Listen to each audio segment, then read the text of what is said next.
Labadiena visiems. Trumpai paaiškinsiu, kas šiandien vyko Nacionalinio saugumo gynybos komitete ir kokią išvadą padariau ir kokių veiksmų imsiuosi.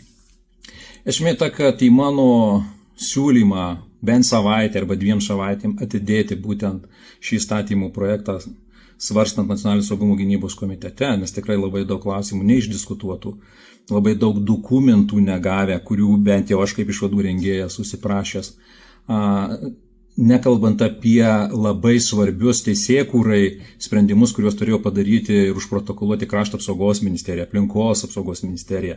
Tad toliau kompensuojamosios dalies, kada specifiką ir specialią dalį nagrinėjom, turėjo atliepti visų interesų pusės arba ginamas vertybės, tačiau įstatymų projekte ne tai, kad nebuvo dokumentų, bet ir neleido su visais susipažinti.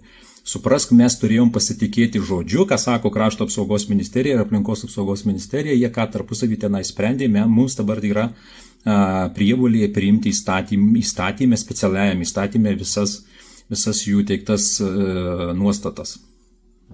Deja, į mano siūlymą atidėti nesureagavo, kad man nesuteikiama konstituciniai teisė, rengiant įstatymų projektą, susipažinti su visais dokumentais, įrodančiais vieną ar kitą svarbią aplinkybę. Negana to, kad paprašiau pertraukos, nes mes dabar nagrinėjom tik tai viešą dalį, o dar yra ir speciali dalis, kuri liečia tikrai neviešo pobūdžio informaciją, turinčią slaptumo grifas, tai yra mūsų gynybos planus ir Baltijos gynybos linija ir visai kita specifikacija susijusia su evakuacija žmonių per tam tikrą teritoriją.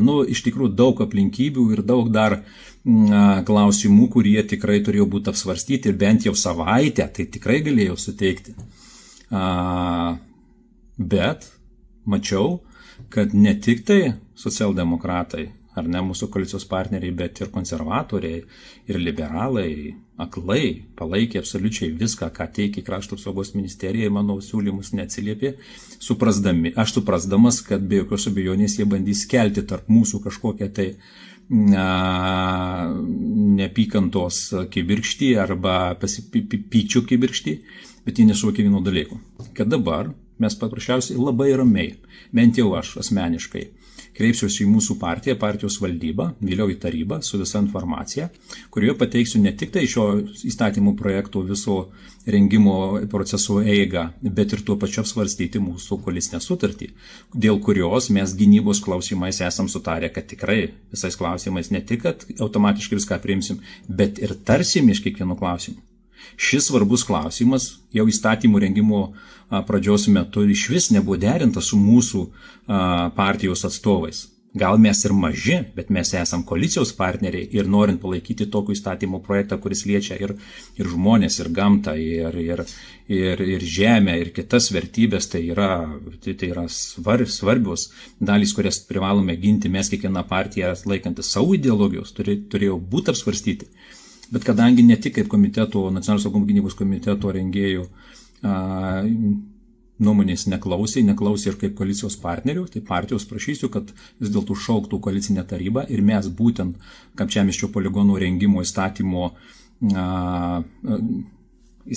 prasme apsvarstytume ir koalicinę sutartį susijusią su Nacionalinio saugumo gynybos klausimais. Negalima ignoruoti, kad ir maža, bet vis dėlto koalicijos partneriai ir jo nuomonė turėtų būti svarbi.